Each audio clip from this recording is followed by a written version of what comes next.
कक्षा 10। कविता का नाम है यह दंतुरित मुस्कान फसल। इसके कवि हैं नागार्जुन जी। कविता को पढ़ने से पहले हम उनके कवि के बारे में जानेंगे। कवि का परिचय। नागार्जुन का जन्म बिहार के दरभंगा जिले के सतखला गांव में सन 1911 में हुआ था। उनका मूल नाम यानी जो उनका पैतृक नाम था वैद्यनाथ मिश्र था। आरंभिक शिक्षा संस्कृत पाठशाला में हुई थी। फिर अध्ययन के लिए वे बनारस और कलकत्ता गए।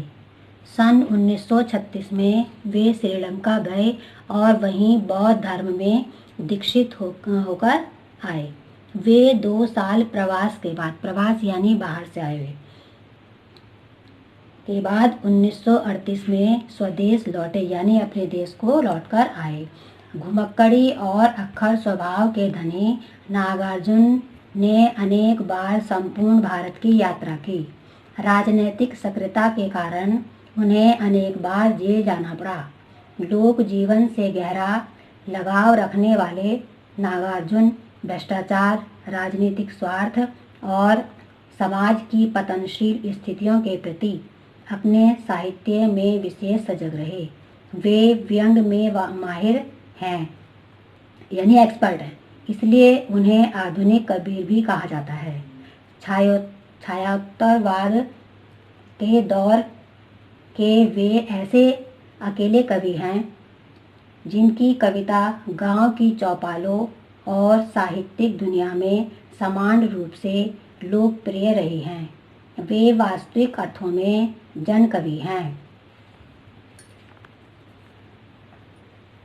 सन 1998 में उनका देहांत हो गया। साहित्यिक योगदान के लिए उन्हें अनेक पुरस्कारों से सम्मानित किया गया, जिसमें से प्रमुख हैं हिंदी अकादमी, दिल्ली का शिखर सम्मान, भारत भारती पुरस्कार, राजेंद्र पुरस्कार और साहित्यिक अकादमिक पुरस्कार आदि। इन्होंने हिंदी, मैथिली, बांग्ला और संस्कृत में अनेक कविताएं लिखी। इनकी प्रमुख रचनाएं हैं युगधारा, सतरंगे पंखों वाली, हजार हजार बाहों वाली, तुमने कहा था, पुरानी जूतियों का कोरस, आखिर ऐसा क्या कह दिया मैंने, मैं मिलिट्री का बूढ़ा घोड़ा आदि। इनका संपूर्ण कवित्व यानी पूरा जो उन्होंने कविता लिखी हैं नागार्जुन रचनावली के 7 खंडों में प्रकाशित हुई है। कविता का परिचय। यह दंतुरित मुस्कान। कवि नागार्जुन ने बच्चे की दूध मोही मुस्कान को, दूध मोही यानी जब बच्चा दूध पीता है, माँ का दूध पीता है, फीडिंग करता है, तो उस समय उसके बच्चे के छोटे छोटे दांत निकले हुए होते हैं। उसकी मुस्कान को अत्यंत ही मनोहारी, नीरस और कठोर हृदय वाले व्यक्ति को भी सरल तथा जीवंत बना देने वाली कहा है। यानी चाहे कोई व्यक्ति कितना ही कठोर दिल हो, अगर वो छोटे बच्चे को मुस्कुराता हुआ देख लेता है तो उसका कठोर हृदय भी पिघलकर दयालु बन जाता है। यह कवि ने कहा है। कवि ने बच्चे के अपलक निहारने, अपलक यानी टकटकी लगाए हुए, निहारने यानी देखते हुए, देखने का बहुत ही सुंदर ढंग से चित्रण प्रस्तुत किया है। साथ ही कवि द्वारा इस सत्य पर प्रकाश डाला गया है कि बाह्य जगत यानी जो संसार का बाह्य संसार होता है, संसार से बच्चे को परिचित कराने में माँ की भूमिका अत्यंत महत्वपूर्ण होती है। अब पढ़ेंगे कविता की व्याख्या। कविता है आपकी यह दंतुरित मुस्कान। दंतुरित होता है जो छोटे बच्चे होते हैं, जो 8 साल या 6 साल के आसपास होते हैं, उनके छोटे छोटे दांत निकलते हैं, नए नए दांत निकलते हैं। यानी जो बच्चे फीडिंग करते हैं, दूध मुँहे, दांत जब निकलते हैं, जो उसके बच्चे की मुस्कान होती है, उसका अर्थ होता है दंतुरित मुस्कान। तुम्हारी यह दंतुरित मुस्कान मृतक में भी डाल देगी जान। प्रस्तुत कविता जन सामान्य में महाकवि और जनवादी कवि नागार्जुन द्वारा रचित नागार्जुन की चुनी हुई रचनाओं में खंड 2 से ली गई है। सर्वप्रथम यह कविता सतरंगे पंखों वाली काव्य संग्रह से संकलित हुई है। वात्सल्य से परिपूर्ण, वात्सल्य यानी जो माता पिता का प्रेम, छोटे बच्चों के प्रति प्रेम होता है उसको बोलते हैं वात्सल्य प्रेम से भरपूर इस कविता में कवि छोटे बच्चे की मधुर मुस्कान, जो बच्चा मंद मंद मुस्कुरा रहा है उसके अनेक प्रकार से उसकी छवियों का भावपूर्ण वर्णन कर रहा है।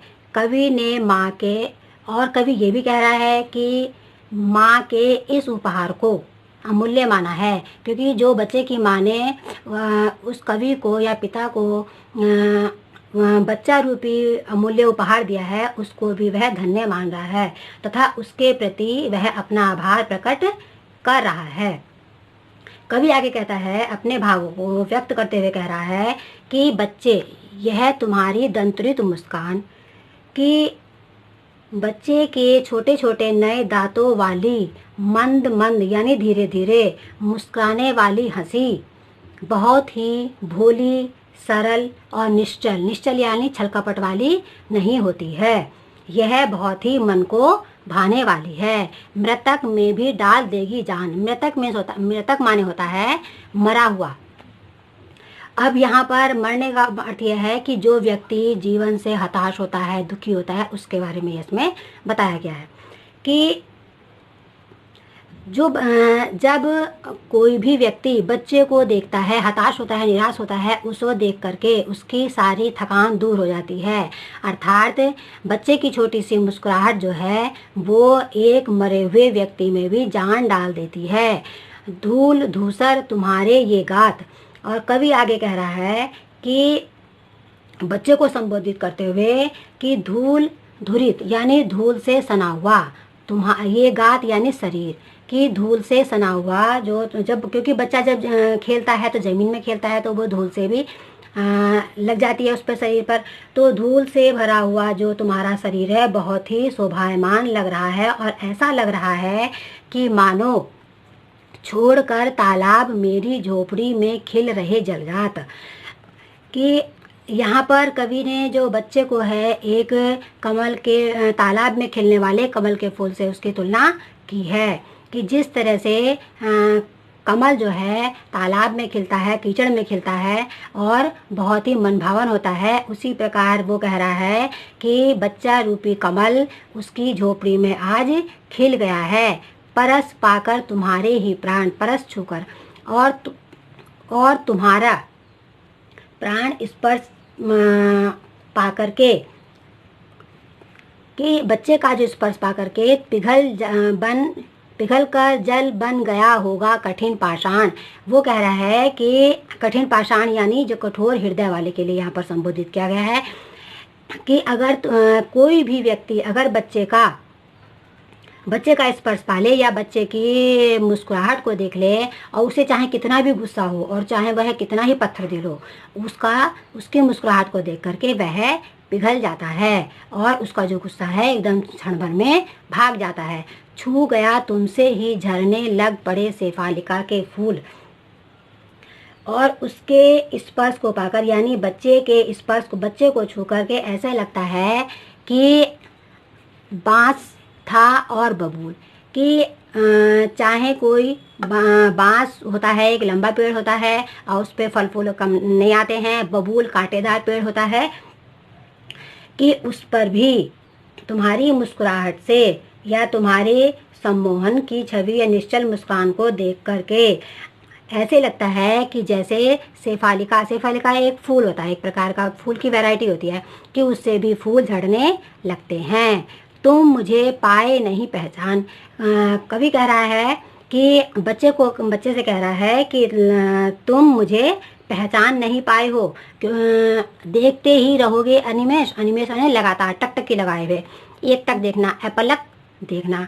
तो क्योंकि कवि जो है काम के सिलसिले में अधिकांश बाहर रहता है वो, और वो बहुत दिनों बाद आया है। तो वह कवि कह रहा है बच्चे से कि तुम, मुझे लगता है तुम मुझे पहचान नहीं पाए हो, इस देखते ही रहोगे अनिमेष, क्या तुम मुझे टकटकी लगाकर देखते ही रहोगे? थक गए हो, आँख लूँ मैं फिर? और कवि कह रहा है बच्चे से कि तुम जब मुझे, क्योंकि बच्चा जब किसी अजनबी व्यक्ति को देखता है तो वो उसको पहचानने की कोशिश करता है और लगातार देखता रहता है।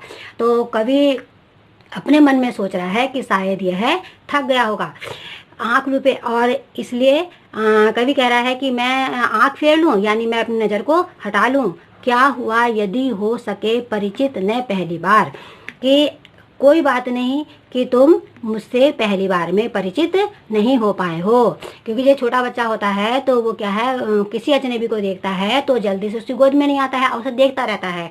तो इसी तरह बच्चा भी जो है कवि को लगातार देख रहा है, और देखते देखते उसकी आंखें थक न जाए, इसलिए कवि अपनी आंखों को फेर लेता है और कहता है कोई बात नहीं, आपने मुझे पहली बार में परिचित नहीं कर पाए, कोई नहीं, परिचित नहीं पाए।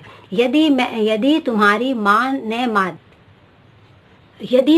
माँ ने माध्यम बनी होती आज, कवि कह रहा है कि यदि तुम्हारी माँ, बच्चे की माँ, उसका माध्यम या मीडिएटर न बनी होती तो आज वह उससे परिचित नहीं हो पाता। उसे फिर भी अवश्य विश्वास के साथ कह रहा है कि यदि बच्चे की माँ नहीं होती तो वह बच्चे की इतनी जो खिलखिलाती मुस्कान है उसको वह देख नहीं पाता।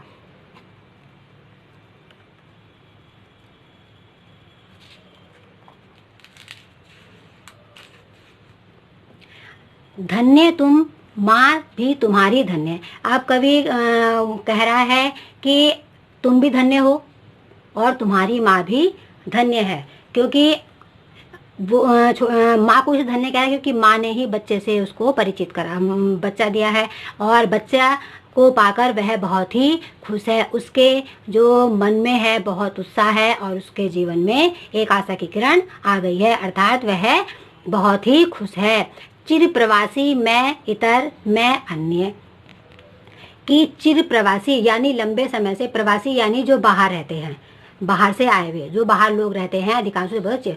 मैं इतर मैं अन्य, कि मैं लंबे समय से अधिकांश बाहर रहता हूँ और तुम मुझे पहचान नहीं पाए हो और तुम सोच रहे हो कि मैं कोई एक अन्य व्यक्ति हूँ, अपरिचित व्यक्ति हूँ।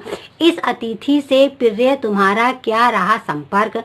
और कवि कह रहा है अतिथि यानी मेहमान, कि प्रिय, यहाँ पर प्रिय वो बोल रहा है बच्चे को संबोधित करते हुए कह रहा है कि तुम मुझे सोच रहे हो कि मैं एक मेहमान ही हूँ और इससे मेरा कोई संपर्क नहीं रहा है। उंगलियां माँ की कराती रही मधुपर्क, मधुपर्क यानी होता है, वैसे बोलते हैं उसको पंचामृत, मधुकर बोलते हैं पंचामृत, जैसे दूध दही, ये 5 तत्व उससे बनता है, दूध से, दही से, शहद से, जल से और घी से, देसी घी से, इसका जो मिश्रण होता है उसको पंचामृत बोलते हैं। मगर कविता में मधुपर्क का जो प्रयोग है माँ के उस प्यार के लिए किया गया है जो बच्चे को जीवन देने वाली आत्मीयता की मिठास से भर देता है। तो वह अपनी माँ की उंगलियों को स्पर्श कर रहा है। देखते तुम इधर कनखी मार, कनखी यानी तिरछी नज़र से, यानी चोरी नज़र से देखना, तिरछी निगाह से यानी आंखें फेर कर देखना, कि तुम मुझे कनखी नज़र से देख रहे हो, यानी तिरछी नज़र से देख रहे हो। और होती जबकि आंखें चार, आंखें चार यानी एक दूसरे से प्रेम के बंधन में पड़ना, और तुम्हारी जो आंखें हैं वो आंखें चार हो रही हैं और प्रेम के बंधन में पड़ रही हैं। तब तुम्हारी दंतुरित मुस्कान मुझे लगती बड़ी ही छविमान। कवि कह रहा है कि जब तुम मुझे तिरछी नज़र से देखते हो और आंखें चार होती हैं, तब यह तुम्हारी मंद मंद मुस्कान, दंतुरित मुस्कान ऐसी लगती, बहुत ही सुंदर लगती है। छविमान यानी बहुत ही सुंदर लग रही है, बहुत ही मन को भाने वाली लग रही है।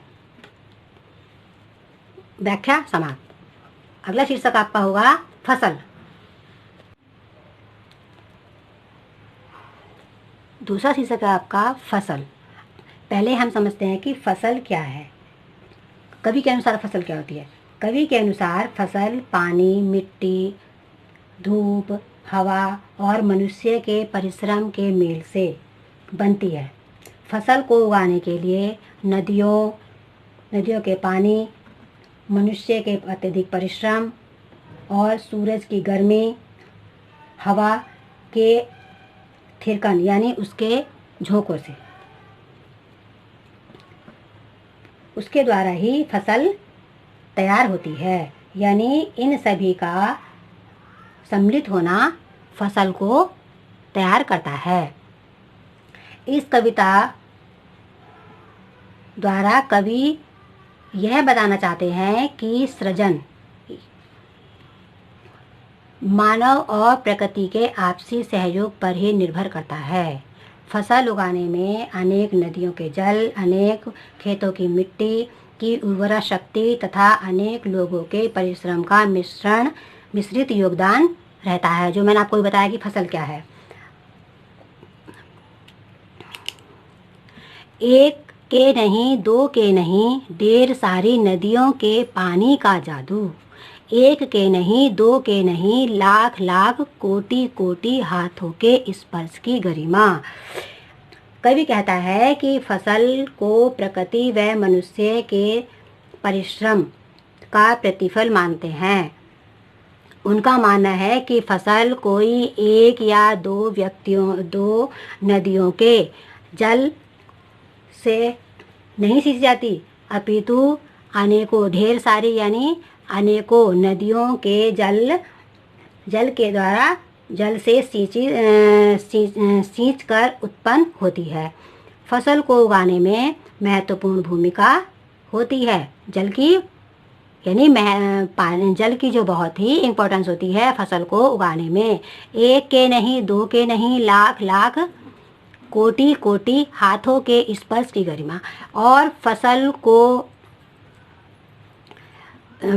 जब बोई जाती है या काटी जाती है, उसमें एक हाथ की या दो हाथ की जो परिश्रम होते हैं, किसान होते हैं, उनके एक हाथ या दो हाथ नहीं लगते हैं, बल्कि लाखों कोटि कोटि करोड़ों करोड़ों हाथों के स्पर्श यानी उसको छूकर तब फसल उगाई जाती है। एक की नहीं, दो की नहीं, हजार हजार खेतों की मिट्टी का गुणधर्म। और फसल जो है एक मिट्टी या दो मिट्टी से नहीं तैयार होती है, बल्कि हजारों खेतों की मिट्टी का गुणधर्म के द्वारा फसल उगाई जाती है। अब मिट्टी का गुणधर्म क्या होता है। मिट्टी में जो खनिज तत्व पाए जाते हैं, जैसे उसमें पाया जाता है ऑक्सीजन, नाइट्रोजन, फास्फोरस, खनिज पदार्थ, ये सब क्या है, मिट्टी के गुणधर्म होते हैं। उसमें सभी का मिश्रण होता है तभी फसल तैयार होती है। आप कवि अपना आपसे प्रश्न कह रहा है, फसल क्या है। और तो कुछ नहीं है, वह नदियों के पानी का जादू है, वह हाथों के स्पर्श की गरिमा है। और स्वयं उत्तर भी दे रहा है कि फसल जो है वह और तो कुछ नहीं, वह केवल फसल क्या है। तो पहले खुद प्रश्न कर रहा है, बाद में फिर उसका उत्तर दे रहा है। कह रहा है कि फसल और कुछ नहीं है, नदियों का पानी है, पानी का जादू है उसमें, और श्रमिकों के, किसानों के हाथों का स्पर्श की गरिमा है। और भूरी, काली, संधली यानी चंदनी मिट्टी के गुणधर्म है। गुणधर्म यानी वही मिट्टी में सब खनिज पदार्थ होने चाहिए और प्राकृतिक खाद होना चाहिए, उसका वो सब होता है। रूपांतर है सूरज की किरणों का, और उसमें सूरज की किरणों का रूपांतर है। और कहने का मतलब है कि सूरज की किरणों द्वारा फसल जो है, जब सूरज की गर्मी पड़ती है तो फसल पकती है उससे, तो उसमें उसका सूरज की किरणों का भी बहुत अधिक महत्व है। सिमटा हुआ संकोच है हवा की थिरकन का, इसी से वे बढ़ती है, विकसित होती है। इसी प्रकार हवा के स्पर्श से फसलें अपना संकोच त्याग कर फलने फूलने लगती है। संकोच यानी जब पौधा होता है, पेड़ जब हवा नहीं चलती है तो वो सीधा खड़ा रहता है, स्थिर खड़ा रहता है, और जब हवा चलती है तो वो हिलने डुलने लगता है। उससे क्या है, उसकी जो तने होते हैं उनकी एक्सरसाइज हो जाती है और वे फलने फूलने लगते हैं। अर्थात फसलों को पोषित करने में या फसलों को पोषित करने में या उसको बढ़ाने में प्रकृति के विभिन्न उपादानों तथा मनुष्य के श्रम दोनों का ही महत्वपूर्ण योगदान है। और सबसे अधिक योगदान होता है कि हमें फसलों में प्राकृतिक खाद डालना चाहिए, ना कि रासायनिक खाद। कविता की व्याख्या समाप्त।